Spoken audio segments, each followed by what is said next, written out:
David Banner, first of all, always good to see you, man. And I think this cause is such a worthy one. Something's wrong. Is what brought us here today. The beating and killing of Darian Albert here in Chicago. The video clip, as hard as it is to watch, I think is a telling clip. When did you first see it? For me, it was somewhat life-changing, not so much because of the violence, because honestly, you know, a lot of people who want to say stop the violence, they act like they were not involved in violence growing up, and they didn't perpetuate it too. I'll never say that. We all done been in fights. You know, we talked about that. We didn't beat people down. They didn't beat us down. But the thing that disturbed me the most was there was no, to me, when I looked at it, I didn't see any remorse, you know, and even past that, the one thing that I want to talk about is just the men.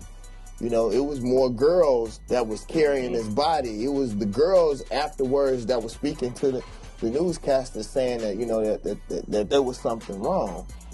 It's bigger than us saying that, well, these children are out of control. These, you know, they're gang bangers and this or whatever. No, it's so much bigger than that, and that's really what I want to talk about today. Okay, so what are some of the problems you think contribute to this mentality?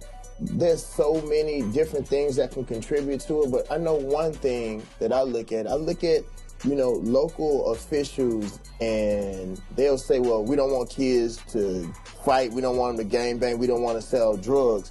But they won't contribute to after-school programs. They can find millions of dollars to try to bring the Olympics here, but can't find $100,000 to get after-school programs. Then I also did further research, and I realized that there was a police initiative in Chicago to crack down on the upper hierarchy of what they call gangs, which I don't believe are gangs of specific street organizations.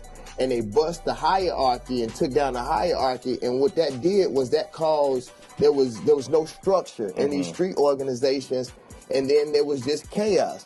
If you do the proper research, you will see that, you know, since '03, there's been a decline actually in street violence, period, until the police made this big initiative. So it's almost like a lot of the violence was stirred up. And when people look at statistics, they'll never talk about that aspect of it.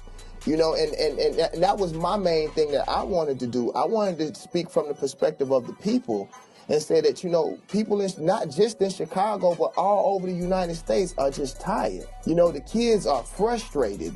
You know, they listen to the songs and they listen to our music and they listen to our actions, but they never talk about why are these kids angry? Why are they so violent? You know, and now it's getting to the point where some kids are becoming violent to protect themselves. You know, I had kids call me today and was like, well, you know, we carry guns and we carry knives because we scared for our lives.